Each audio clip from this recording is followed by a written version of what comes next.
Isto, estamos então gravando a nossa quinta e última aula. Esta é a quinta e última aula desta matéria, Síntese do Antigo Testamento, turma das quintas-feiras, curso básico em teologia. Hoje é quinta-feira, 19 de agosto de 2021.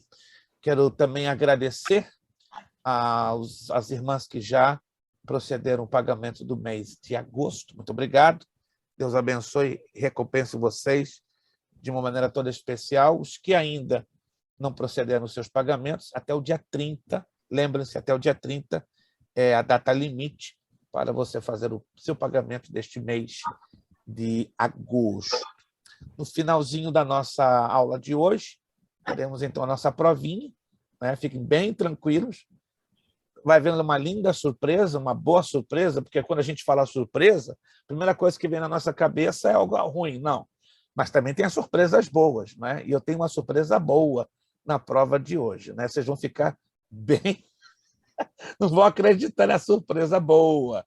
Tire da cabeça que surpresa é coisa negativa. Não, tem as más surpresas e as boas surpresas. Então, estou garantindo uma boa surpresa. Não é palavra de Chapolin Colorado, não, mas é palavra de um pequeno servinho do Senhor, né, que vai dar uma surpresa boa para vocês, né? Procuramos facilitar o máximo possível. Sei que vocês estudam muito, trabalham muito, têm uma vida muito corrida, muito sacrificada, então nosso objetivo não é complicar a vida de nenhum de vocês, alunos. Muito pelo contrário, que a gente puder facilitar, mais importante que vocês estejam adquirindo conhecimento, crescendo na graça e no conhecimento, e daí não vejo por necessidade, num curso básico em teologia, exigir tanto.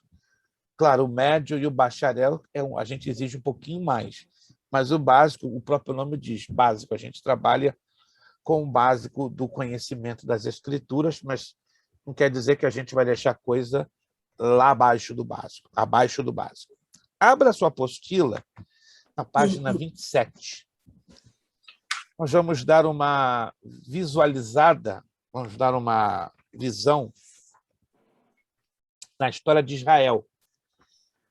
Essa é uma matéria que ela vai aparecer no Médio em Teologia de forma integral, bem completa e compacta. Só que aqui vamos trazer um resuminho para nós entendermos, porque faz parte do conteúdo, não é, da síntese do Antigo Testamento.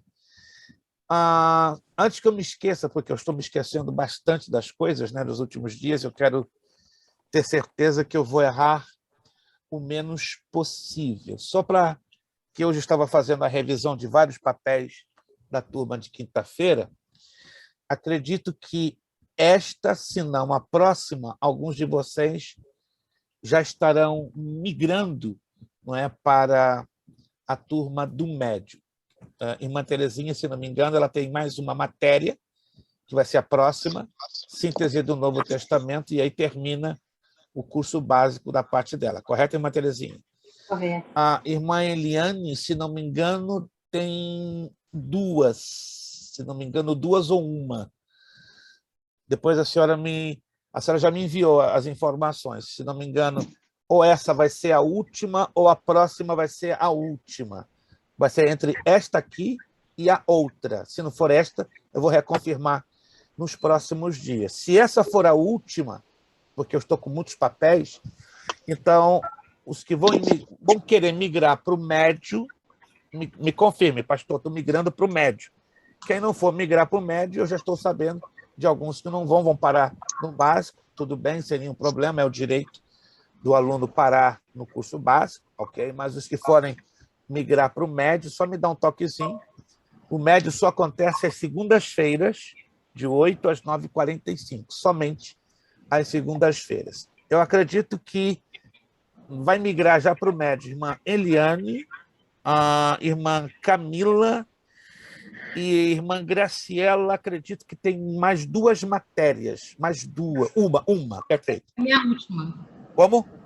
Essa é a minha última. Essa é a última, perfeito. Essa é a última. Então, a irmã Graciela não vai começar na semana que vem. Então, me deixa dar uma palavrinha rápida. Quem está fechando o básico nesta matéria de agora, na próxima semana, então, naturalmente, não vai estar estudando na continuação, que é a síntese do novo. Então, anote aí. Vai voltar no médio, e eu vou providenciar já o material, para o dia... Deixa eu ver aqui, a próxima segunda-feira, que eu de memória, eu estou com um pouquinho de dificuldade de puxar algumas coisas de memória. 23, dia 30 de agosto, começa a nova matéria do médio. 30 de agosto, anote aí. Começa a nova matéria do médio. E a nova matéria do médio é a história de Israel. Está vendo um eco? Alguém está com algum aparelho ligado, está dando eco. Vou repetir. Quem já vai partir para o médio, terminando com essa matéria, porque eu ainda vou totalizar, fiquem tranquilos, eu vou totalizar tudo, ninguém vai sair em nenhum tipo de prejuízo, por isso que eu estou autorizando, né? Isto. Então, irmã Eliane, então essa é então essa também é a última. Maravilha. Então é a última.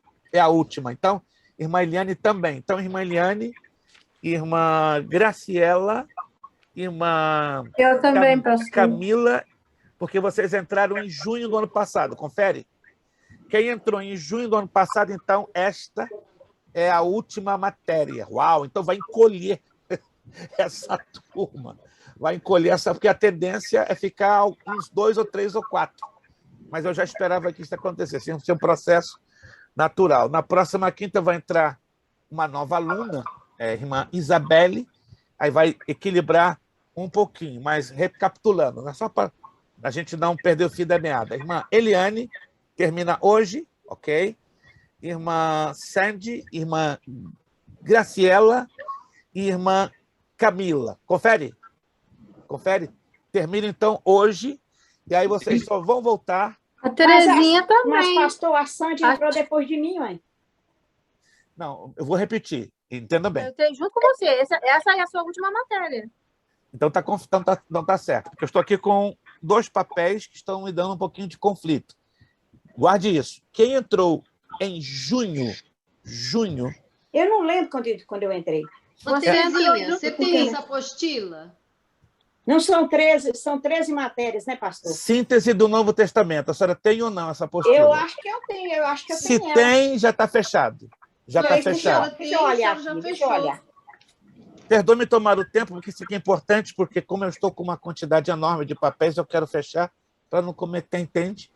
Como eu fiquei na semana passada desconectado. Irmã Ana Paula tem mais 2. Confere, irmã Ana Paula. Pastor, eu acho que é uma. Mais uma, eu vou então. Eu vou conferir e te falo. Eu acho. Agora estou me lembrando, a senhora entrou em julho. Então tem mais uma. Então a senhora vai fazer a síntese do Novo Testamento, aí fecha, e aí a senhora querendo, claro, a senhora vai migrar para o médio, né? E o médio é às segundas-feiras, 8h45. Perfeito. Deixa só a irmã Terezinha regressar e aí já fechamos questão. 8h45, pastor, o senhor falou?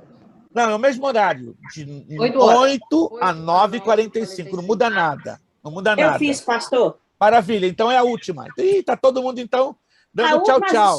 Mas o senhor não falou que é 13 matéria? Nós fizemos uma alteração no currículo, porque o outro currículo era do CETAGAP, lembra? Ah, e agora estamos usando o currículo então, hoje do Bereia. É o último dia? É o último, rapaz. Pastor, esse time aqui. Então, deixa eu ver aqui. Então, Eliane. Os irmãos, foi um prazer estar com vocês. Não tem Camila. A Graciela. E Terezinha. Só a irmã Terezinha que fica para no básico, correto, irmã Terezinha? Uhum. Foi uma escolha dela. Então, irmã Eliane, Camila e Graciela, vocês voltam no dia 30, independente do pagamento, como o pagamento é mensal, não afeta nada, entenderam? Não afeta absolutamente nada. Vocês vão ficar uma semana descansando. Pastor, eu volto no dia 30, então, também. Dia 30. No médio? Isso. Perfeito. segunda-feira, segunda, passou para Todo- segunda. Anotem aí, o médio em teologia, Segunda todas vai as ser difícil segundas. também, hein? Como? Segunda vai ser difícil, pastor. É, Só tem sábado, segunda. ou a senhora escolhe fazer um sábado por mês, que vai de 10 às 4 da tarde, o terceiro sábado. Nós vamos conversar em private depois. Isso, perfeito, perfeito, sem nenhum problema. A irmã Sandy, perfeito. Então, seria repetido para terminar, para a gente começar a aula. Irmã Eliane, irmã Camila, irmã Graciela, Terezinha e Sandy terminam hoje o curso básico.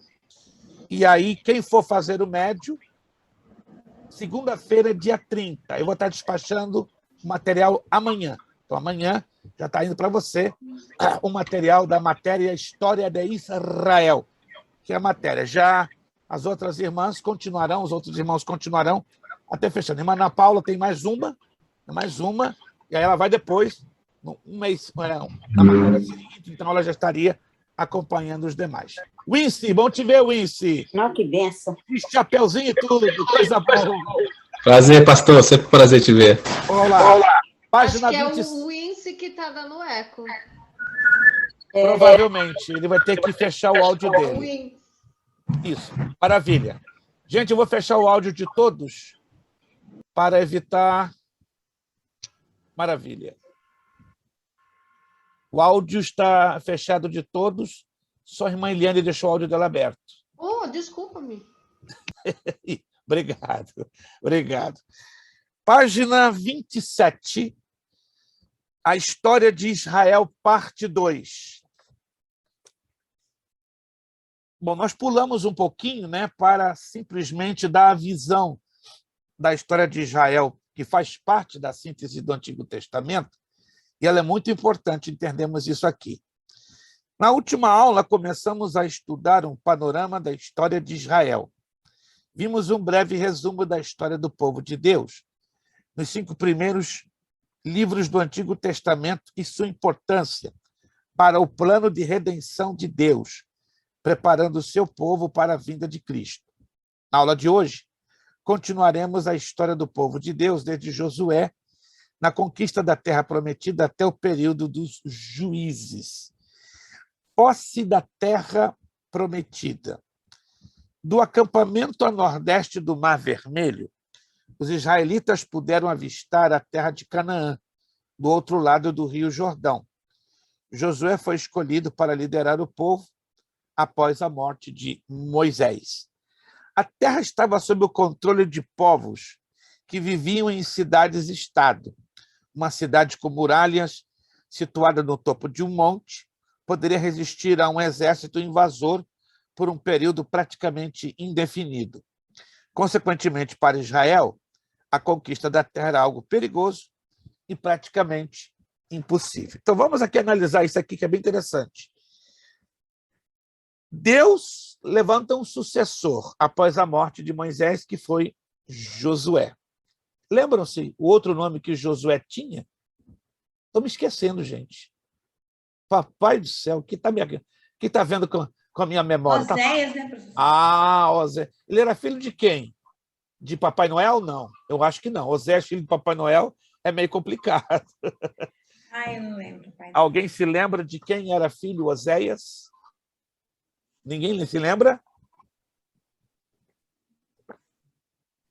São detalhezinhos, né? Eu entendo. Mas é importante que nós tenhamos em mente esses detalhezinhos. Oséias era filho de um cidadão chamado Num. N-O-N. Oséias, filho de Num. É porque eu falo sempre Josué, filho de Num. Isso, Oséias, filho de Num. É importante nós termos em consideração a procedência de família, porque está ligado à genealogia. E parece que não, genealogia na Bíblia tem uma importância tremenda, né? Nos ajuda a entender os propósitos espirituais, os propósitos ministeriais, o porquê da chamada que Deus deu a determinado indivíduo para desempenhar uma missão. Então, procurem ter isso sempre em mente, né? Parece que não, genealogia não é uma cultura inútil, pelo contrário, ela é uma chave que vai nos ajudar muito na correta interpretação do texto e na compreensão do personagem bíblico envolvido. Repito, porque tem muita gente que não dá a mínima importância para a genealogia, como fosse uma coisa supérflua, né? Excessiva, uma informação inútil, mas muito pelo contrário. Se fosse uma informação inútil, qual a razão que estaria registrado na Bíblia? Não é verdade? E a Bíblia trabalha com tantas genealogias, claro, confunde um pouco a nossa cabeça. Por quê? Porque nós lemos, na maioria das vezes, a Bíblia de forma literal. E esse é um grande probleminha que eu já comentei muito isso com os irmãos. Quando nós lemos a Bíblia unicamente e tão somente de forma literal, nós vamos ter problemas, né? Existem textos na Bíblia que devem ser interpretados de forma literal, já outros não podem ser de forma literal, temos que interpretá-los de forma simbólica ou de forma figurada. Mas observando aqui a conquista da Terra Prometida, Josué, filho de Num, ou Oséias, foi escolhido para ser o sucessor de Moisés. Agora, olha que desafio, olha que causa impossível.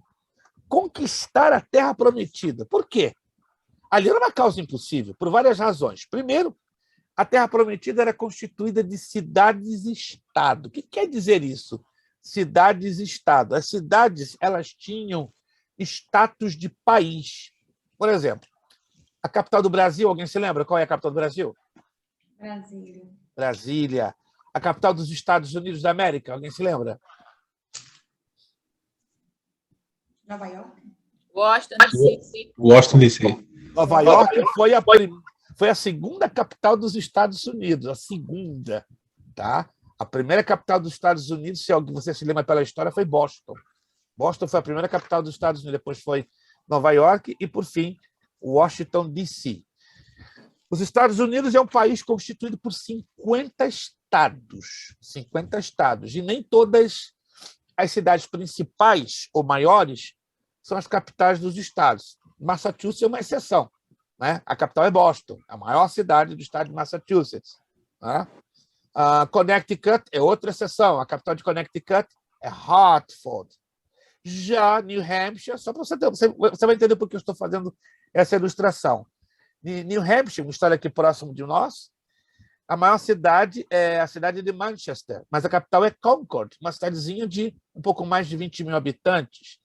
A capital de Rhode Island, aí sim, é Providence. Mas a capital do estado de Nova York, para quem não sabe, é uma cidadezinha pequenininha, chamada Albany, e assim por diante. Na Terra Prometida, ou na antiga Canaã, as cidades tinham status de países. Quer dizer, Jericó era uma cidade-estado, e por isso tinha um rei. Porque não faz sentido uma cidade ter rei, a menos que ela seja, compreenderam? Uma cidade-estado, uma cidade que tem status de país, de estado. A Cádiz Barneia tinha o seu próprio rei.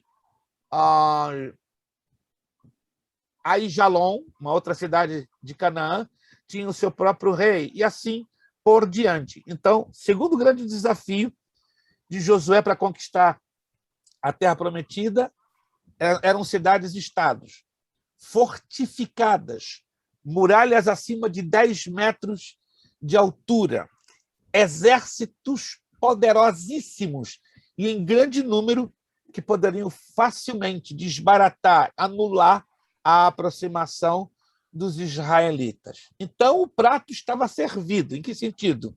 O Deus dos milagres só opera na impossibilidade humana. Se você espera que as coisas fiquem bem para Deus operar o milagre, esse não é o Deus que nós servimos. O milagre, para acontecer, tem que desaparecer toda e qualquer saída, todo e qualquer recurso, tem que acabar. Você crê nisso? Que Deus opera quando acaba todos os nossos recursos? Quem crê nisso? Alguns não creem, mas se você crê, glória a Deus. Então, Deus só pode operar um milagre quando os recursos acabam. Então, Josué estava se defrontando com uma coisa gigantescamente difícil. Uau! Agora, fora ainda os gigantes que habitavam na terra. Outro probleminha que atrapalharia a conquista da Terra Prometida era a idolatria, que diz na apostila. Os cananeus eram politeístas, adoravam muitos deuses. El, O Deus-chefe era chamado Touro Pai e Criador. O nome de sua esposa... Alguém abriu o áudio. Acidentalmente. Obrigado. Pequeno acidente. Ok. O nome de sua esposa era Será. O principal dentre seus filhos era Baal, que significa Senhor. Este era considerado o rei de todos os deuses. Olha que mistura doida. Então, entre os cananeus tinha um deus-chefe, chamado Touro Pai. Tinha sua esposa, a Será. E tinha um dos seus filhos, chamado Baal. O nome Baal quer dizer Senhor. Um pouquinho mais à frente, o nome Baal se tornou o rei de todos os deuses dos cananeus. Arqueólogos encontraram evidências de que os povos de Canaã, no tempo de Josué, praticavam sacrifício de crianças, prostituição cultural e adoração de serpentes em seus ritos e cerimônias religiosas. Ou seja, era um ambiente pesado para Josué entrar e enfrentá-los. Josué chegou à liderança do povo após ter adquirido bastante experiência e preparo, sendo discipulado por Moisés. Desde o começo da jornada do povo, Josué acreditou que Deus os daria terra. Até mesmo como os 12 espias voltaram de Canaã, apenas Josué e Caleb creram que Deus, faltou aqui o S, tá? Erro nosso na digitação, que Deus poderia dar a terra ao povo. Podemos resumir a conquista da terra prometida nesta sequência. Presta atenção na sequência. Morte de Moisés. Moisés viu, mas não pôde entrar na terra prometida. Qual a razão? Que Moisés só viu e não pôde entrar na terra prometida. Lembram-se? Ele bateu na rocha. Mas por que ele bateu na rocha?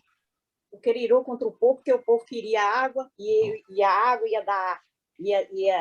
Deus mandou ele falar com a rocha e ele bateu na rocha. Isto. O povo estava sedento. Está sedento. Deus deu ordem. Fala a rocha, dela vai sair água. Mas a pressão do povo na cabeça de Moisés, 3.600.000 pessoas. Ah! Água! Água! Água! Moisés, claro, o homem mais manso da face da terra, segundo a Bíblia, perdeu a paciência. Pegou o cajado e feriu a rocha. Saiu água? Saiu, mas não da maneira como Deus queria. Aí Moisés o quê? Desobedeceu. O resultado foi o mesmo, mas não a iniciativa. A iniciativa foi errada. Veja só que coisa tremenda, né? Muitas das vezes queremos atalhos para chegar aos objetivos e resultados da parte de Deus, mas não funciona. Deus é obedecer ou não obedecer. Quando nós não obedecemos, vamos, claro, arcar com as consequências. E, consequentemente, Moisés, então, não entrou na terra prometida. Vamos lá. Josué assume a liderança, é o que nos ensina Josué, capítulo 1, os 2 espias enviados a Jericó, capítulo 2, a passagem do Jordão, capítulo 3. Aí vem as campanhas de conquista. A primeira cidade a ser devastada pelos israelitas foi Jericó. Uma tremenda vitória. Josué, capítulo 6. Deus ajuda o povo de Israel a destruir Jericó de forma milagrosa, mas o povo não pode ficar com os desposos e nem habitar no lugar, no local. Mas teve um idiota, um demente, se eu posso usar essa expressão, um carnal, materialista, que não obedeceu à ordem de Deus. A ordem de Deus é: entre em Jericó, pega todos os despojos e apresenta-o a mim, ao Senhor. Serão consagrados a mim. Como se chamava, segundo a Bíblia, essa consagração dos despojos de guerra depois da conquista de Jericó? Alguém se lembra? A Bíblia dá um nome. O nome dos despojos de guerra após a conquista de Jericó. Não se lembram? Quem se lembra? Anátema. Anátema. Anote aí.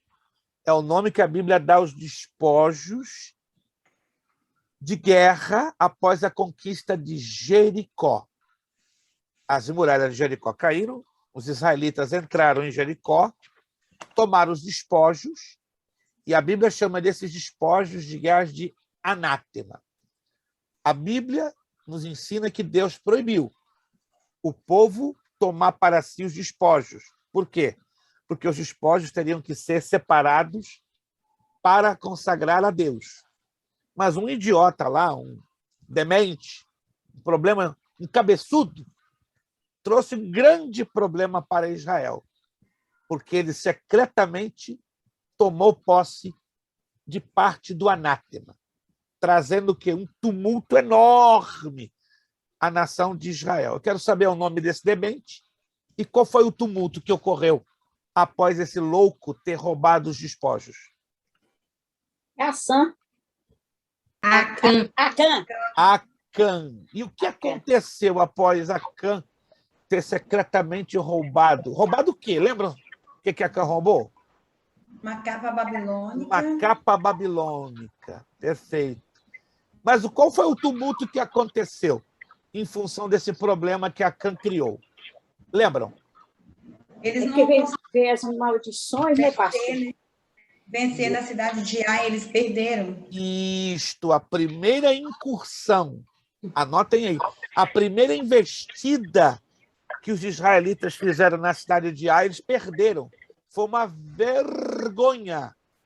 Olha só, o número dos israelitas era grande, os soldados eram em número maior, e os soldados de Ai em número bem menor. Mas o problema do pecado de Acã trouxe o que? A vergonha para o arraial de Israel. Deu um parafuso na cabeça de Josué. O que está acontecendo? O que nós fizemos de errado? Quando então Josué consulta ao Senhor e o Senhor revela. Há o anátema no meio do povo. Aí diz a Bíblia que uma prática que não é hoje usada foi lançada à mão para revelar o nome de Acã. Se lembra dessa prática? Alguém se lembra? Uma prática que não se usa hoje mais. Se usou no Antigo Testamento, mas não se usa hoje. Parece que eles foram pegando das tribos, os maiores, depois de família, até chegar na família de Acã. Né? Esse é o procedimento. Sorteio, Mas a Bíblia usa uma frase bem interessante. Correto. Foi assim que funcionou. Mas como se chama o procedimento? É bem interessante. Um sorteio? Lançaram sortes. Sortes. É, sortes. A Bíblia não dá detalhes de como foi, como seria esse lançar sortes. Mas quando você estuda o pano de fundo cultural da época, era muito comum o uso de dados. Por incrível que pareça, né? Se lançavam sortes, o quê? Lançando o quê? Dados. E os números, segundo apareciam, iam indicando o quê? Que aquela família tinha a ver, que aquela tribo tinha a ver, até chegar à tribo que pertencia a Acã. Aí Acã foi confrontado. Vem cá, dá glória a Deus. Qual é o teu problema, Acã? O que tu fizeste? Aí Acã confessou. Depois que Acã confessou, lembra o que aconteceu com Acã? Foi apedrejado, né? Só isso? Foi morto. Ele foi tudo. Só isso? Foram mortos. Parou por aí. Morto, apedrejado e parou por aí. Fizeram monturo em cima do corpo dele. Aí está. Eles foram apedrejados e os corpos de toda a sua família foi colocado e foi feito o quê? Um monturo de pedras. E se chamou aquele lugar... Alguém se lembra o nome? Se você leu. Olha que interessante. Eu li, mas eu esqueço. Nossa. Vale de Acor. Vale de Acor. Vale de Acor. Que interessante isso, né? Dizendo monturo de maldição. É o nome literal. Monturo de maldição ou da maldição. Quando toda pessoa passasse naquele vale e visse aquele monturo de pedras, nunca ia se esquecer que foi pelo pecado de uma família inteira que trouxe o apedrejamento, a morte deles, e os corpos foram colocados naquele monturo de pedras, que dá o nome de Vale de Acor. Depois disso, Josué vai de novo a Ai, e aí ganha, e aí vence, porque o povo já estava livre do anátema. Como já estamos falando aqui, o pecado de Acã e suas consequências para todo o povo. Depois vem a nova campanha no sul, aliança com os amorreus. Dá problema. Deus deu bem claro a seguinte ordem: vocês não vão fazer pacto com os povos de Canaã. Deram-se mal. fizeram aliança com os amorreus, depois fizeram aliança com os cananeus, e é só problema. Problema em cima de problema, ou seja, tudo que Deus orientou eles não fazerem, eles fizeram. E horrível, né? Que eles foram se enfraquecendo de tal maneira que a idolatria, esse é o problema grave, foi se infiltrando na vida da nação de Israel. Imagina a tristeza do coração de Deus, porque Deus queria uma nação que pudesse servi-lo de coração, de alma, entregues. Mas eles começaram a abrir exceções, que, consequentemente, se converteu um grande problema para a nação de Israel. Você pode olhar esse mapinha? Olha o que diz esse mapinha, muito interessante.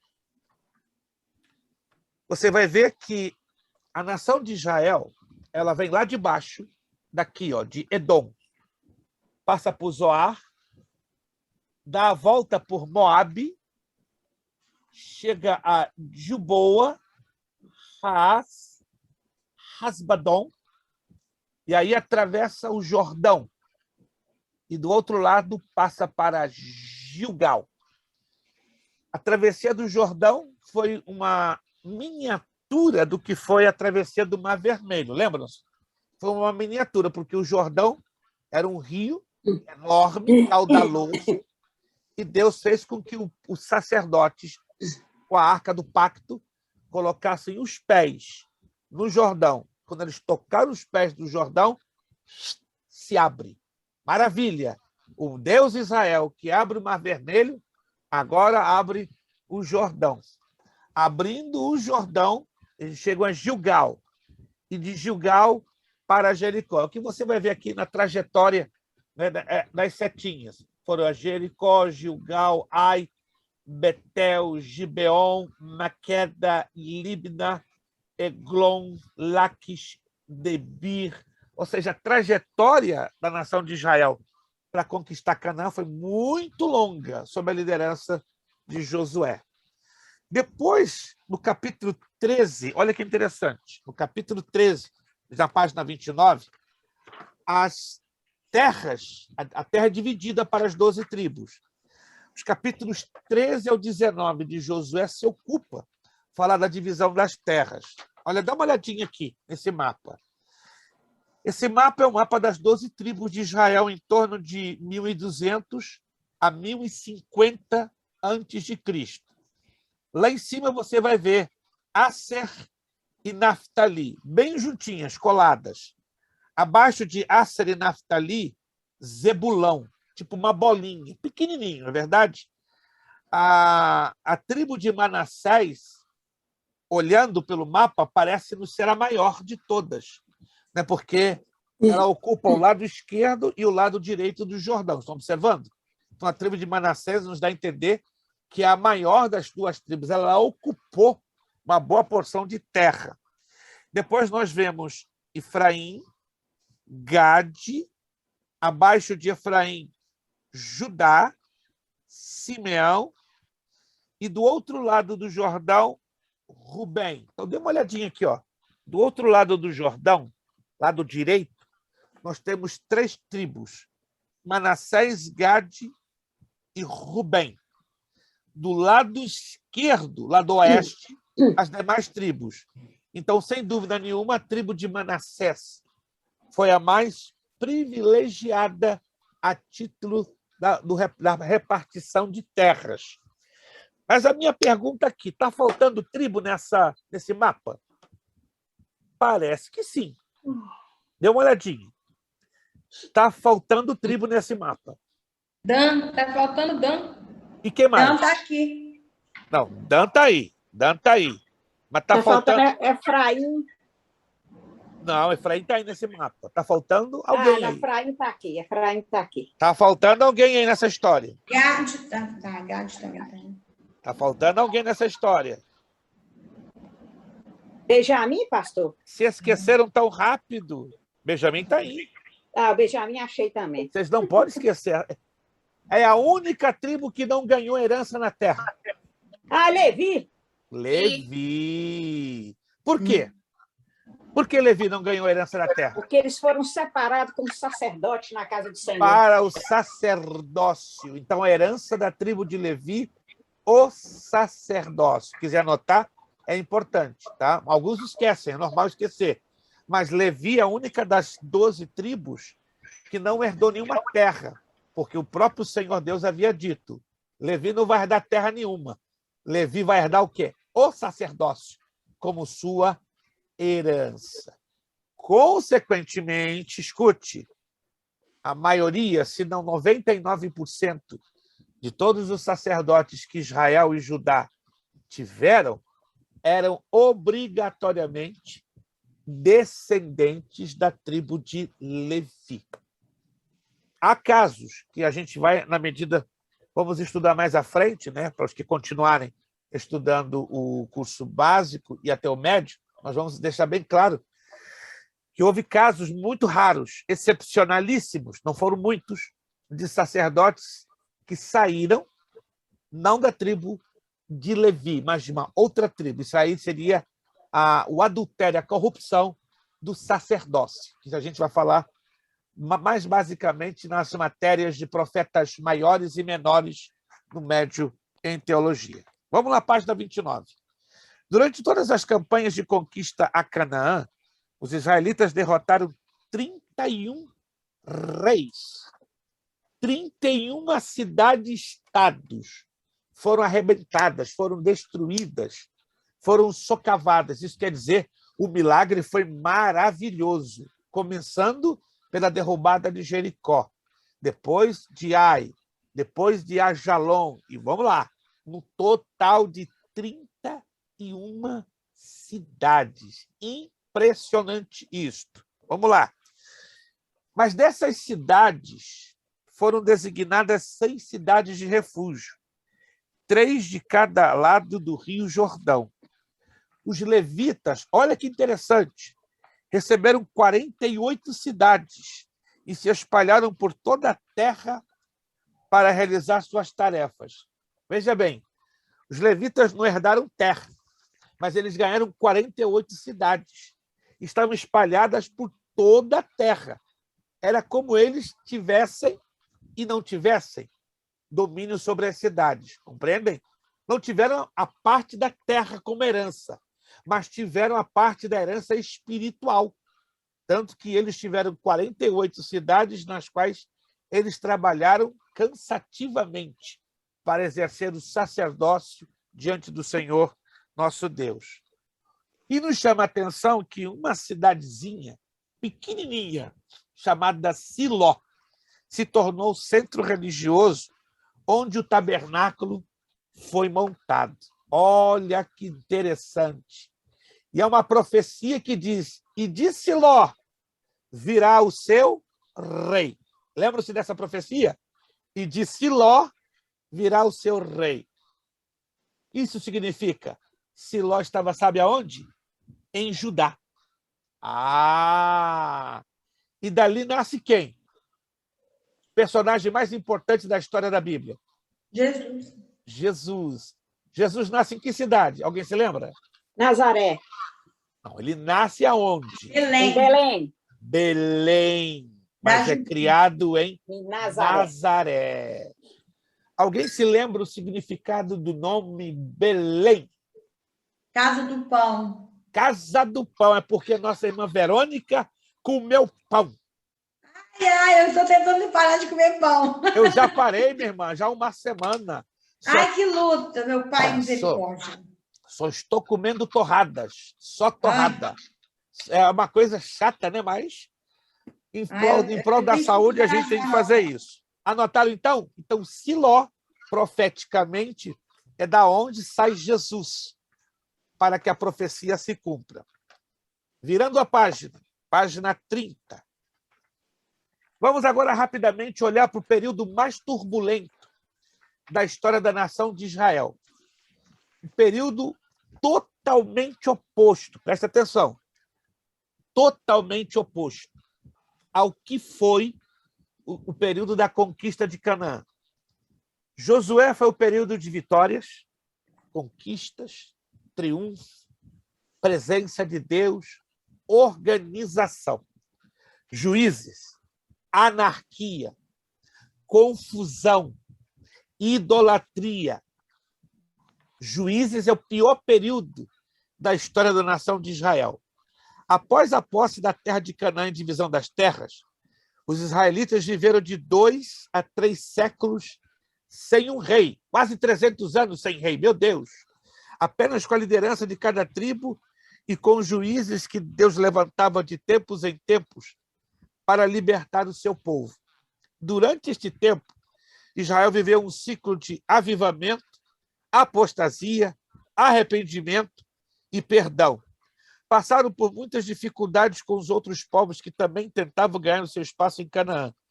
Durante estas dificuldades, os juízes exerceram um papel importante para que Deus livrasse do seu povo. Olha só, olha o ciclo.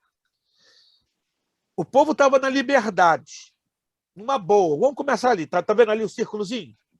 O povo estava na liberdade, numa boa, nas bênçãos de Deus. Mas, de repente, o povo decidiu o quê? Seguir os outros deuses. Aí entra no ciclo da apostasia. Se afastam, se desviam. Deus, que vê todas as coisas, esse povo aí está muito frouxo, esse povo está muito desviado, muito afastado da minha presença. O que eu vou fazer? Vou dar a eles problemas. Aí Deus permitiu serem oprimidos por vários inimigos. O povo vai e grita, Senhor, tem misericórdia. E Deus ouve os seus filhos. Aí Deus dá o quê? A oportunidade para o arrependimento. Nisso Deus levanta um juiz que traz a libertação. Mas a alegria de pobre dura pouco. Depois que o povo é liberto, de novo o povo volta para a apostasia. Todo mundo lá adorando os seus deuses. Aí Deus, o quê? De novo? Mas eu vou mandar mais opressão. Aí Deus mandava opressão. Aí o povo, Senhor, estamos de novo apertado. Deus que é Pai ouve. Aí levanta outro libertador. Irmãos, foram 13. 13. Meu Deus! Lá no mundo... Fale. Olha só, na verdade, quem era mesmo que Deus usou a Débora, mas Baraque, ele era o juiz naquela hora ali que Deus... Porque ele não quis ir, ele estava com medo pelo jeito, né? Baraque deu uma de grande frouxo, essa é a verdade. Deus levantou a Baraque. Anote isso aqui, essa pergunta da irmã Verônica é interessante. Deus levantou a Baraque. Deus levantou a irmã Verônica, Deus levantou a irmã Eliane, Deus levantou a irmã Terezinha, Deus levantou a Wince, Deus levantou a irmã Anaquésia, a irmã Nina, a irmã Camila, a cada um de nós para cumprir um propósito. Amém? Estamos confiantes e convictos disso? Cada um de nós fomos chamados para cumprir um propósito. Quem tem certeza disso? Amém. E Deus chamou você para cumprir um Jesus. propósito. Amém. Ok. Quando a gente não quer ou não quer se ajustar aos propósitos de Deus, os planos de Deus ficam comprometidos? Não. A Bíblia é clara, lá em Jó 42:2, nenhum dos teus propósitos serão frustrados. Se eu caio da graça de Deus, se eu saio da presença de Deus, se eu perco o foco do propósito de Deus, o que Deus vai fazer? Vai colocar outro no meu lugar. Porque Deus não precisa de mim. Que isso, pastor? Deus não precisa de nenhum de nós para cumprir os seus propósitos. Mas ele tem prazer de nos envolver. Olha que lindo. Ele tem prazer em fazer parceria conosco para participarmos dos seus propósitos. Mas depende da nossa posição de santidade, de consagração. Depende só de nós. E Baraque teve uma oportunidade de ouro para entrar como o mais corajoso dos juízes de Israel. Mas o camarada teve medo. Meu Deus! Se tu não fores comigo na minha frente, Débora, de maneira nenhuma irei. E aí Deus toma Débora. Só por causa disso, o Senhor vai dar nas mãos de uma mulher a nação de Israel. Ou seja, os seus inimigos vão ser vencidos por causa de uma mulher. Não por tua causa, seu covarde frouxo, Baraque. Está registrado. Era vergonhoso, né, professor? Muito! Porque Pra ela ela ainda falou assim, né? Desculpa, ela falou assim: todo Israel vai saber que por mão de uma mulher que veio a vitória, né? Aí Mas está. aqui, porque você pode ver que Jael guerreou também e tal, mas quem era juíza desses 13 aqui, juízes, Foi só Débora. teve uma mulher que foi Débora. Foi Débora. O que realmente ela fazia? Ela saía com a espada? Como é que é, professor? A Bíblia não nos dá detalhes, mas se nós estudamos o perfil dos juízes de Israel, eles entravam na guerra com espada, matava, sangrava, era um negócio violento. Embora, interessantemente, a Bíblia, no caso de Débora, por razões da cultura da época, interessante, né? E o Espírito Santo respeitou essa situação.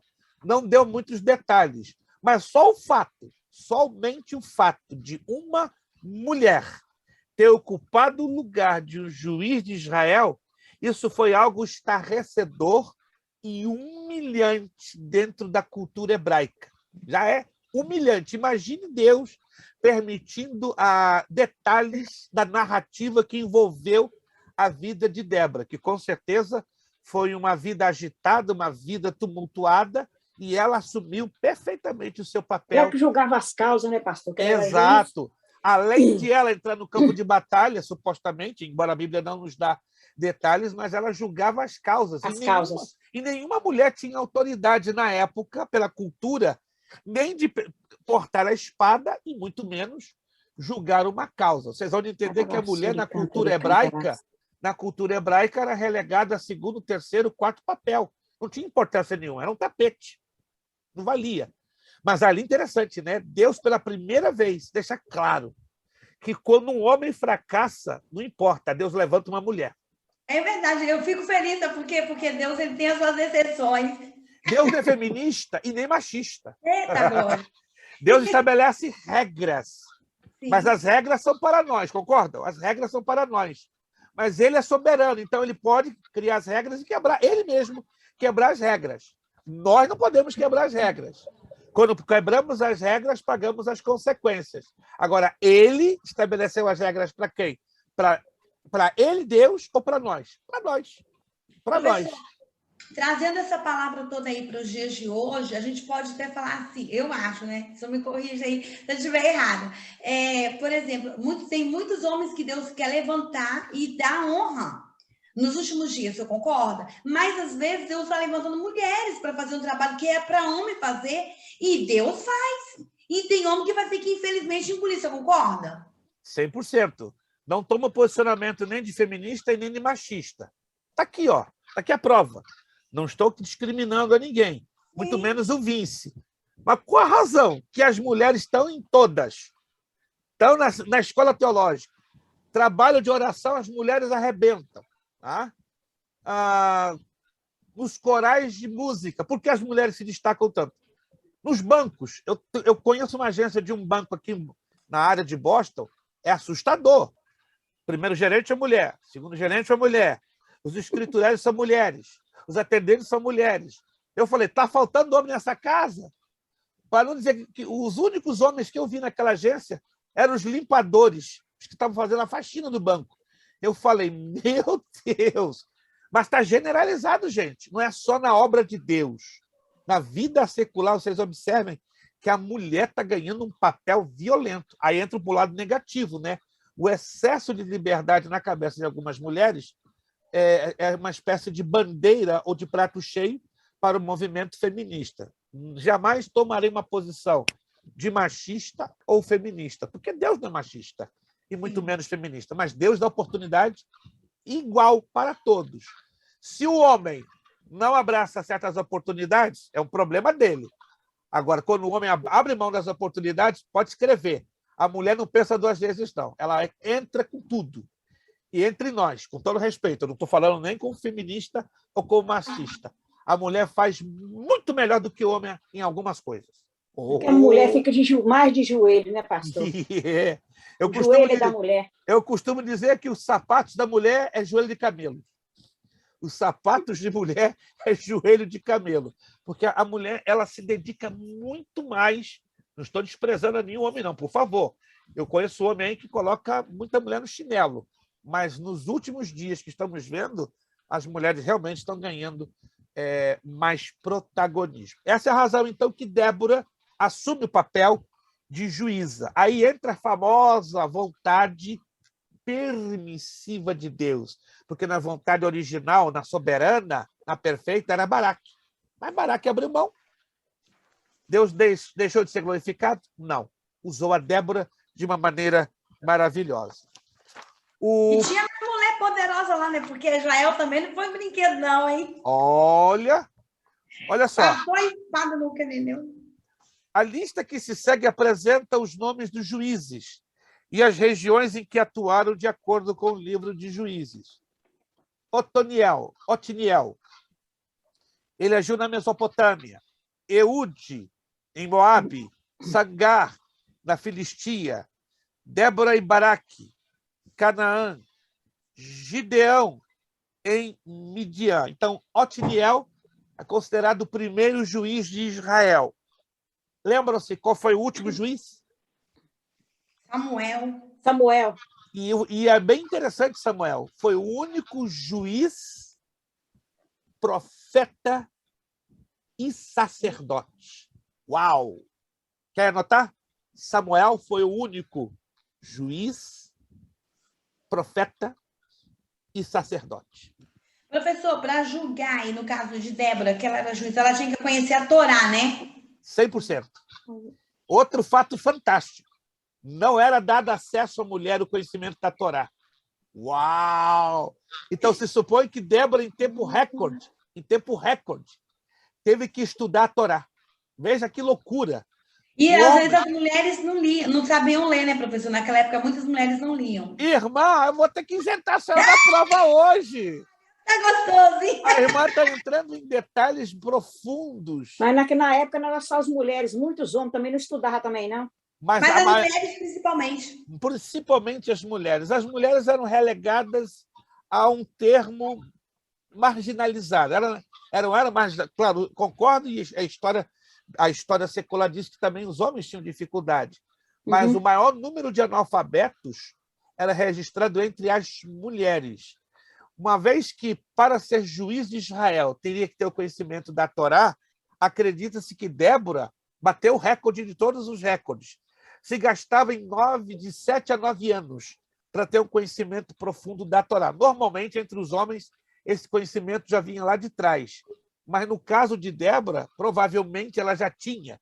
Isso é uma especulação de 2 historiadores ingleses do século XIX.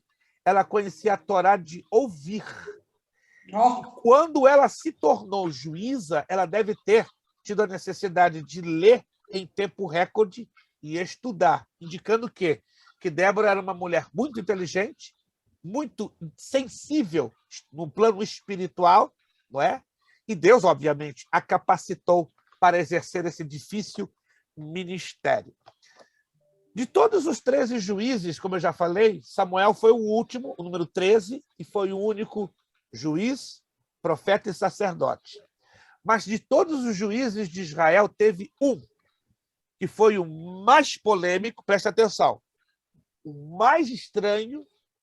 E por que estranho? Que ocorreu um fato altamente estranho na vida deste juiz. Se lembram quem foi ele?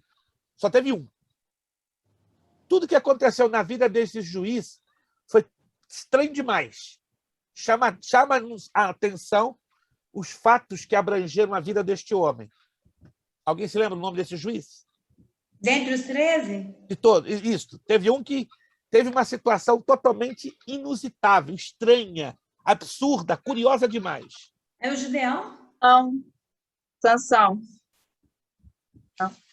Jefté. Jefté, que ele é a mãe dele. Prostituta. Filho de uma prostituta. E olha o detalhe. Para ganhar os seus inimigos, ele fez um voto. Primeira pessoa que cruze o meu caminho, apresentarei ela em sacrifício. Quem é a primeira pessoa que se cruza no caminho de Jefté? A filha dele. Dançando. Rapaz! Imagina o homem. E agora? Meu Deus, eu tenho que cumprir meu voto.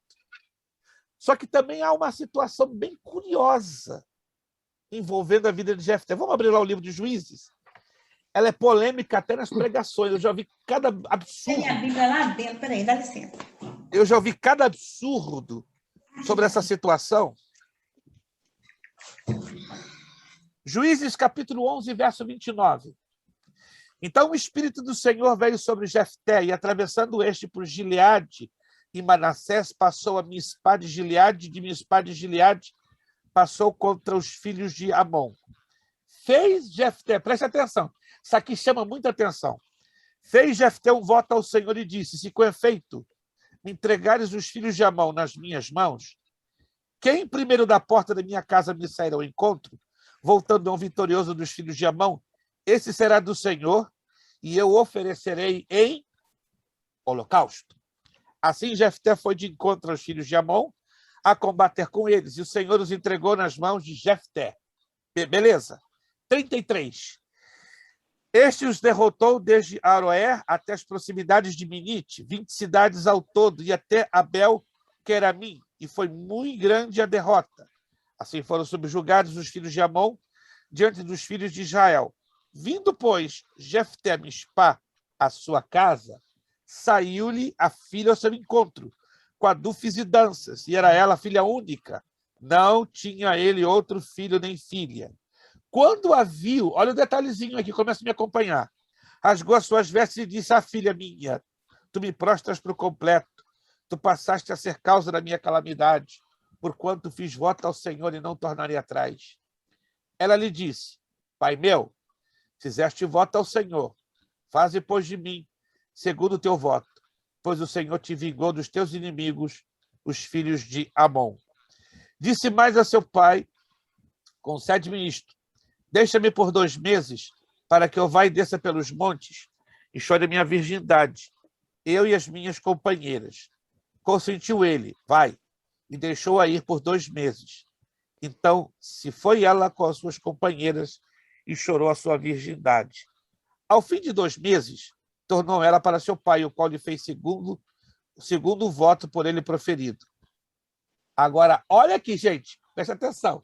Que texto curioso isso aqui. Verso 39. Está me acompanhando? Ao fim dos 2 meses, tornou ela para o seu pai. Ela quem? A filha de Jefté, o qual lhe fez segundo o voto por ele proferido. Qual foi o voto? Se lembram? Oferecer em holocausto. Mas o verso 39 nos revela algo diferente. Prestou atenção? Assim, ela jamais foi possuída por varão. Daqui veio o costume em Israel de as filhas de Israel saírem por 4 dias, de ano em ano, a cantar em memória da filha de Jefté, o gileadita. O que você entendeu desse verso 39? Ela foi oferecida em sacrifício, em holocausto? Não. A minha Bíblia fala diferente, professor. O 39 fala assim: e sucedeu que, ao fim de 2 meses, tornou ela para seu pai, o qual cumpriu nela o seu voto que tinha feito, e ela não conheceu o varão. E daqui veio o costume em Israel. Mas qual é a conclusão que chegamos? Ela foi oferecida em holocausto, sim ou não? Não. Ele fez um voto, né? Eu acredito que sim, porque o texto, eu sempre entendi que foi. Não que Deus pediu, mas ele fez um voto. Mas Deus não aceitou o voto por quê? Porque era um voto baseado num costume pagão. Sim. Então, Deus não poderia aceitar este voto de holocausto. Nós temos que analisar o pano de fundo. Jefté estava sob a influência dos cananeus, e era normal entre os cananeus oferecer sacrifícios de seres humanos. Pergunta: Deus se agrada de sacrifícios? Não. Então, obviamente, ele fez o voto, mas nas entrelinhas a Bíblia não dá detalhes. Sim. Mas ele não pôde cumprir o voto, porque Deus não aceitou o voto.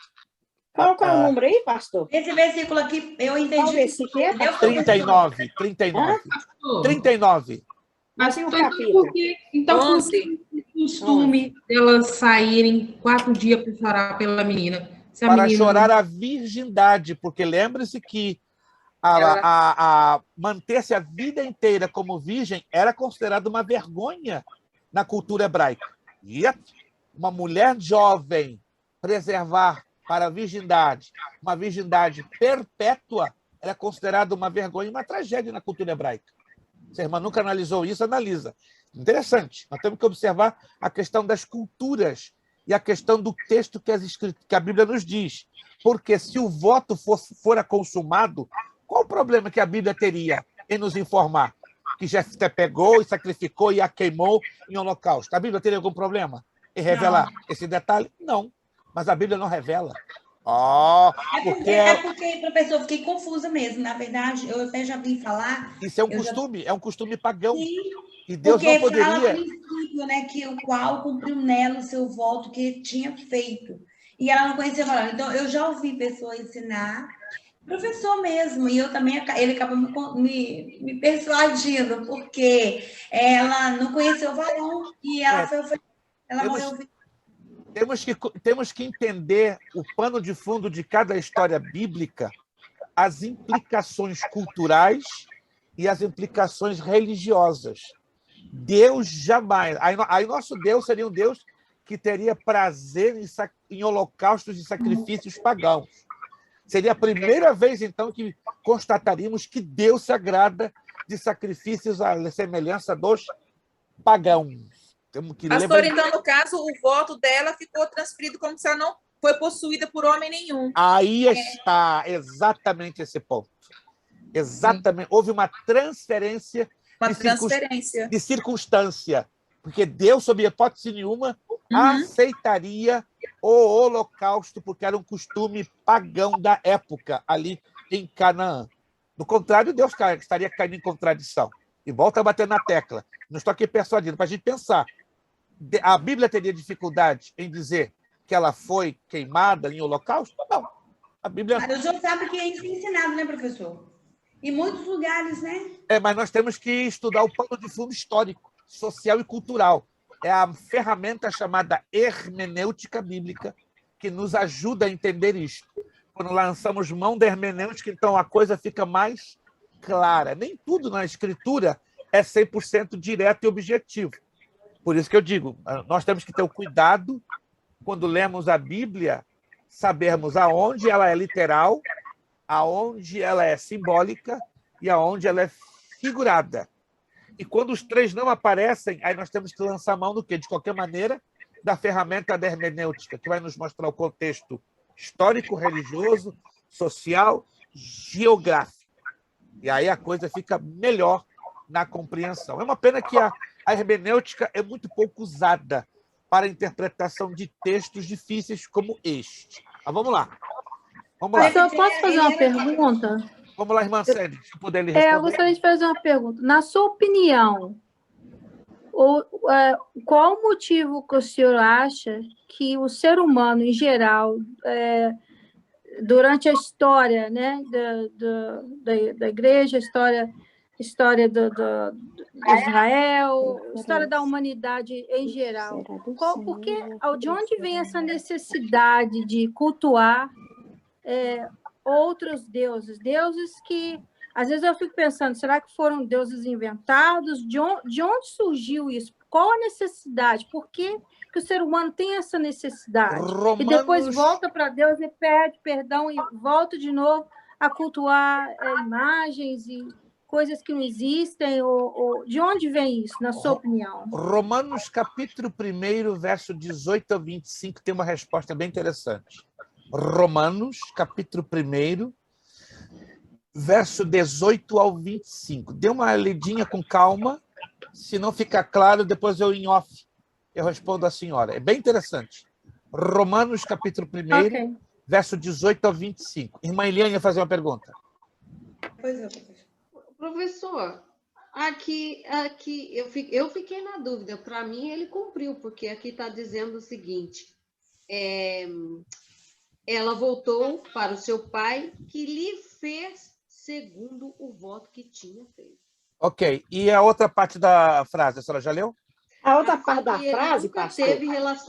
Assim que ela nunca teve relações com homem algum. Ok. Pastor, e esse aqui também, pastor, que o 31 diz assim, ó, isto será do Senhor, então ele ofereceu para o Senhor, e o oferecerei em holocausto. Um holocausto pode ser também tipo assim, um sacrifício que a pessoa ia fazer.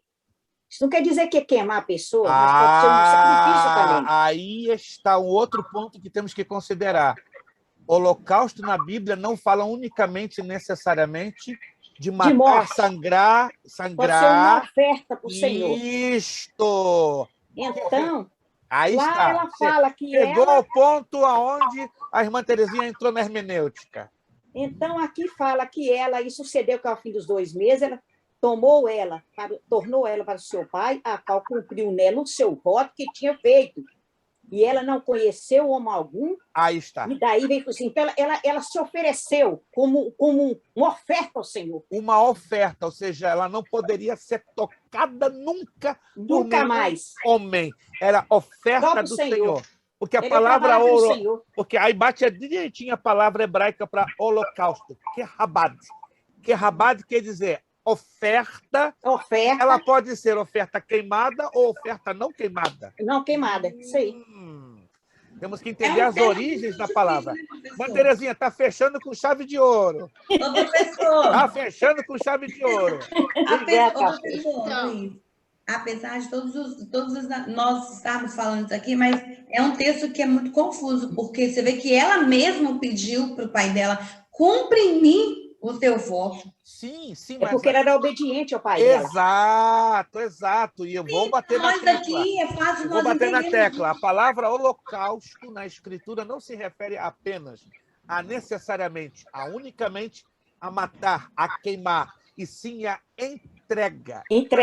Uma separação para o Senhor. Separação para o Senhor. Irmã Eliane. Professor, então, aí dá para se entender tudo quando ela fala assim, deixa então que eu vou chorar a minha virgindade. Então, quer dizer, ela já sabia que o holocausto era esse, que ela não poderia ter mais, porque ela foi exatamente entregar para o Senhor. Ela já tinha exatamente. Ela já sabia que era isso, então ela foi chorar porque ela nunca mais poderia ser tocada. Então, esse é um dos textos mais impressionantes da Bíblia. Agora deu para entender. Estão percebendo, gente? Esse é dos textos mais impressionantes da Bíblia.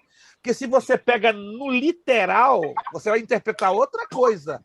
Agora, quando você começa a pegar os pontinhos aqui, ligando com esse ponto, ligando com esse ponto, ligando com esse ponto, peraí. A Bíblia não erra na interpretação. Nós erramos. É nós que temos que, Exato. Pegar os pontinhos. Pegar os pontinhos, a unção do Espírito Santo e levar em consideração texto e contexto. Meu Deus, isso é lindo. Verdade. Professor, olha a minha alma, que pastores não entendem e não sabem isso. Dói a minha alma. Dói a minha alma. Que pastores não ensinam, não sabem nada. Não estou falando em menosprezo a nenhum pastor, pelo amor de Deus. Não estou... É assustador. É assustador, porque é aquela coisa. Quando a Bíblia ela é lida com profundidade, a profundidade da Bíblia se revela diante dos nossos olhos. Mas quando a Bíblia é lida com superficialidade, você vai continuar vivendo uma vida espiritual superficial. Aí vem aquele texto que Jesus deixou, né? Eu vim para que tenham vida e a tenham com abundância. Como é que nós vamos ter vida em abundância? Primeiro, um relacionamento profundo com Deus. Mas como é que eu vou ter um relacionamento profundo com Deus? Através de uma vida de oração, consagração e estudo da palavra. É um conjunto. De nada vale orar, se eu não me consagro. De nada vale eu me consagrar se eu não oro e não tenho o estudo da palavra. E também de nada vale eu só ter o estudo da palavra e se eu não oro e não me consagro. Não dá nada. Então, é um conjunto. Fecha os três que tem que andar acompanhado. Em outras palavras, muita gente orando, muita gente se consagrando, mas e o estudo da palavra? Zero, ou nada, ou pouco. E aí certos textos ficam no ar, dentro de uma interpretação populista, uma interpretação tradicional, fugindo ao quê? A interpretação que o texto está ali nos ensinando. Esse é um texto difícil, mas por ser difícil, depende de quê? Mais do que nunca, do nosso estudo, da nossa observação, da nossa investigação. Entendido, gente? Esse ponto? Entendido, gente? Amém. Sim. Professor, olha só, Esses juízes que o Senhor levantava, eles todos eram israelitas? Na sua grande maioria, sim. Na sua grande maioria. Na sua grande maioria. Havia miscigenação, havia misturas. Entenda isso. Quando a nação de Israel perde o foco da pessoa de Deus, depois do período de governo da parte de Josué, o período do juízo ele é marcado por quê? Por anarquia, concorda? Total anarquia. Na anarquia, nós vamos exigir o povo cumprir a palavra, os preceitos de Deus, princípios das Escrituras, como não se misturar com outros povos? Não. O povo fazia o que bem entendia. Então, no meio desses juízes, tinham até misturas, filhos de estrangeiros, que não era permitido na lei. Quando começamos a estudar a vida da maioria deles, nós vamos observar que alguns deles eram misturas, resultado de misturas. De praxe, sim, deveriam ser israelitas, mas alguns eram resultados de misturas. Esses que o senhor colocou aqui, Otoniel, Mesopotâmia, Eude de Moabe, Sancar de Filístia, da localidade que eles vieram? Isso, não, da localidade que eles exerceram o seu ofício. Olha que interessante. Tá? Deus mandou, só a senhora lê lá em Juízes 3, 7 a 11, e vai ver que Deus mandou Otiniel lá para a Mesopotâmia. Vamos ler esse texto bem rapidinho? Pastor, antes de eu passar para frente, eu voltar ali nessa palavra que o senhor falou aí, em 1 Tessalonicenses 1,5, fala, porque o evangelho não foi a voz somente em palavras, mas também em poder e no Espírito Santo. Olha só, olha só. Então, o evangelho não pode ficar limitado só em palavras, tem que ser também usado, vivenciado e praticado pelo poder do Espírito Santo, né? E a graça e o conhecimento combinados na nossa vida. Juízes capítulo 3. Juízes capítulo 3, versículo 7 ao 11. Os filhos de Israel fizeram o que era mal perante o Senhor e se esqueceram do Senhor, seu Deus, e renderam culto aos Balaíns e ao poste ídolo. Então a ira do Senhor se acendeu contra Israel, e ele os entregou nas mãos de Cusã-Risataim, rei da Mesopotâmia. Rapaz, trouxe lá de longe um rei estrangeiro para oprimir a Israel. E os filhos de Israel serviram a Cusã-Risataim 8 anos. Clamaram ao Senhor e os filhos de Israel, e o Senhor suscitou um libertador que os libertou, Otiniel, filho de Kenaz, que era irmão de Caleb e mais novo do que ele. Veio sobre ele o Espírito do Senhor, e ele julgou Israel. Saiu a peleja, e o Senhor lhe entregou nas mãos de Cusã-Risataim, rei da Mesopotâmia, contra o qual ele prevaleceu. Então, Cusã-Risataim, rei da Mesopotâmia, saiu lá da Mesopotâmia para atormentar Israel. Mas aí Deus levanta quem? Otiniel. E da Síria, não, pastor? Não, seria a Síria, a antiga Síria. Aí vai a Síria, não a Síria, a Síria com 2 S's. Aí Deus levanta Otiniel, ele vai lá para a Mesopotâmia para atormentar Cusã-Risataim. Não, você não vai mexer mais com o meu povo, não, porque o Senhor levantou a mim, eu venho aqui para arrebentar com você. E ele foi lá na Mesopotâmia, que era o trono de Cusã-Risataim, e complicou a vida daquele homem. A Bíblia não dá detalhes, mas diz aqui que a terra ficou em paz durante 40 anos. Tá certo. Imagina o estrago que Otiniel fez na Mesopotâmia. Para a terra descansar 40 anos. Se você estudar, os reis da Mesopotâmia eram poderosíssimos, tinham um exército violento, eles eram os mais poderosos da época, mas Deus não se intimida com os exércitos. Ele usou um anjo para exterminar 185 mil soldados do exército de Senaqueribe, o que é difícil para o nosso Deus. Não é nada. Ele pode usar você, minha irmã, meu irmão, para arrebentar 1 tonelada de inimigos na sua frente. Por isso, nosso Deus, graças a Deus por isso, eu falo com muita alegria. Ele é o Deus das causas impossíveis. Se eu tenho uma causa impossível hoje, se você tem uma causa impossível, o mesmo Deus que levantou Otiniel, estou pregando para mim mesmo hoje, o mesmo Deus que levantou para derrubar a Cusã-Risataim, Deus é poderoso para levantar um Otiniel na sua vida. Estou esperando o meu Otiniel amanhã. Estou esperando o meu Otiniel derrubar o meu Cusã-Risataim. Eu vou dar testemunho. Deus levantou o Otiniel Aleluia. na minha vida, Labassuri canta na Bassé, Aleluia. e derrubou o meu Aleluias. Cussang e Sataim. Meus irmãos, eu vou ficar meio perturbado, eu vou dar um testemunho meio de doido. Né? Se a irmã Eliane deu o testemunho dela com tanta alegria, eu vou dar um testemunho meio louco. Né? Porque vocês vão entender depois, quando eu der o testemunho, o tamanho do meu Cussang e Sataim. Gente, eu estou pregando para mim mesmo, Jesus. Aleluia. E Obrigado. lá no 10, Toma pastor, posse, pastor. Toma Hein? posse. hein, pastor? Fale, E no fale. 10, lá na frente, o senhor estava lendo, lá atrás no 8, quando é no 10 também, E veio sobre ele o derrotou também o rei Espírito da do Síria Senhor. também. Então, gente, Deus é Deus, ele faz como ele quer. Vamos Amém, terminar já em Jesus. 5 minutos. Tá ficando gostosa a aula agora. Meu Deus, a gente vai ter que terminar. A prova, pastor. Que é isso, gente? Aprova, meu Deus.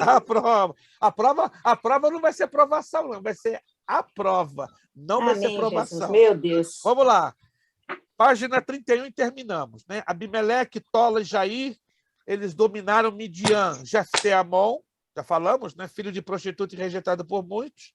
Ibissã, Elon, Abdon sobre Amon, Sansão sobre a Filistia e Samuel foi o último juiz. A vida de alguns juízes merece um estudo mais detalhado, como Baraque, Gideão, Jefté, Sansão e Samuel. Estão listados entre os heróis da fé do capítulo 11 de Hebreus. Feitos individuais e batalhas que manifestavam poder sobrenatural, devolviam os israelitas a consciência de que Deus continuava intervindo em favor do seu povo. Então, eu termino aqui com essa observação nesse... Irmã Camila vai ver, a conexão dela está realmente provada hoje. Meu Deus!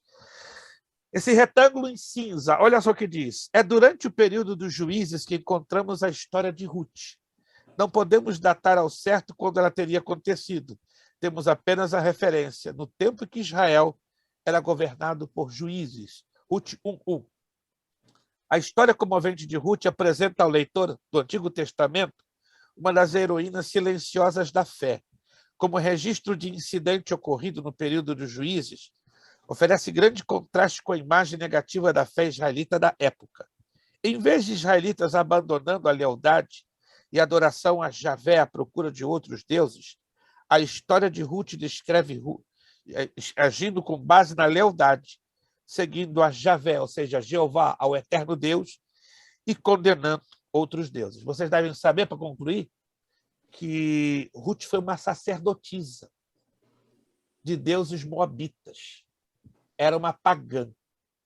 E como aquela mulher teve um encontro maravilhoso com o Senhor nosso Deus. Duas mulheres, né, que devemos destacá-las, que tiveram um encontro maravilhoso com o nosso Deus. Raabe, a prostituta, né, creu no Deus de Israel, e Ruth, a moabita, a sacerdotisa dos deuses de Moabe. Então, entendemos e concluímos que nosso Deus é o Deus dos impossíveis.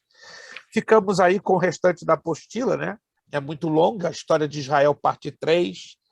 Então, vocês têm um bom material aí para tê-los guardado, porque vai ajudar vocês, inclusive, que os que forem partir para o médio em teologia, né? Nós vamos estudar mais detalhadamente, né? Os livros proféticos, tem uma matéria no médio que fala sobre os livros poéticos, perdão. Temos também os profetas, temos uma matéria do médio que nós estamos terminando agora, profetas menores, né? Terminamos agora com a prova na segunda, dia 23, por isso esse grupo bonito aqui hoje, né? Eu quero, inclusive, antes da prova, agradecer irmã Eliane, irmã Camila, irmã Graciela, irmã Terezinha e irmã Sandy, né? Que estão tomando voo. Só a irmã Terezinha vai tomar o voo para o outro lado. Já irmã Camila, Graciela, Eliane e Sandy estarão, então, à medida do possível, nas segundas-feiras, né? Depois, irmã Helena, nós conversamos em off para ajustar a sua situação da melhor maneira possível. Queremos agradecer a todos vocês. Vamos dar um tempinho de 5 minutinhos, só 5 minutinhos, para passar a prova. Vamos fazer como temos feito ultimamente, né? Na tela, para os que querem fazer na tela, e vamos mandar também o formato de fotografia para o WhatsApp. A boa surpresa, só vai ter uma página. Ai, meu Jesus, são tomara que se- seja a primeira. E são, porque a sete, terceira... e são 7 questões. Só. Ai, obrigada, pastor. Meu Deus. Vocês estão pensando bobagem. Quando eu falo surpresa, já é, ó. Não. Quando eu falar a palavra surpresa, ó. Eu Faz pensei o- que não fosse ter prova, professor, que só ia dar a nota para nós e pronto. Também, pastor, eu também. Vou falar bye porque estão cansados e aquela coisa. Não, né? mas ela é fácil, ó. 7 questõezinhas. Resolve, ó. Mas no meio de 60, pastor. Tá bom, graças a Deus. Aí pastor. nós vemos a dedicação do aluno. Meio de 60. Dá Muitos prova são 10, só. Eu não professor. tirasse 10. Eu estou seguindo a Bíblia. Muitos são chamados, E mas poucos poucos são os escolhidos. escolhidos. Fui. Muitas são as questões, mas poucas serão as escolhidas. Então, eu sou bíblico. Gente, Manda aí, professor. Manda essa prova. 5 minutinhos, tá? Vamos orar a Deus, damos um espaço de 5 minutinhos, só para relax, descansar, tomar uma água, levantar, e aí voltamos. Você não sai da conexão, tá bom? Vamos pedir a nossa irmã Ana Paula nos dirigir uma palavra de oração, a Ana Paula Tunes, uma palavra de oração, de agradecimento, tá? E depois você não sai da conexão, você vai ter 5 minutinhos para descanso, aí voltamos e apresentamos a prova na tela e dentro do grupo do WhatsApp. Irmã Ana Paula, com a palavra de oração em agradecimento. Amém. Senhor, meu Deus, Pai querido, Pai amado, Pai, aqui na Tua presença nos colocamos diante de Ti para Te agradecer, Pai, por esse período que nós passamos em comunhão com os nossos irmãos, Graças que hoje, Senhor, está fechando mais um ciclo que o Senhor determinou na vida de cada um ciclo de aprendizado, que eles venham levar esse aprendizado para aqueles que não continuarem para a vida, para passar para outros, alimentar outros que necessitam, e aqueles que continuarão, Senhor, dê força, dê sabedoria, dê graça, e os ajuda, Pai, para que eles não parem no meio do caminho. Senhor, eu te peço uma bênção especial pela vida do nosso pastor, nosso professor, que tem ali se dedicado para nos ajudar nessa caminhada. Nos ajuda nessa prova, Senhor, ilumina nossa mente, traz, Senhor, tudo aquilo que nós estudamos, todo o nosso conhecimento. Assim eu já te agradeço, em nome de Jesus. Amém. 5 minutinhos, não corte a conexão.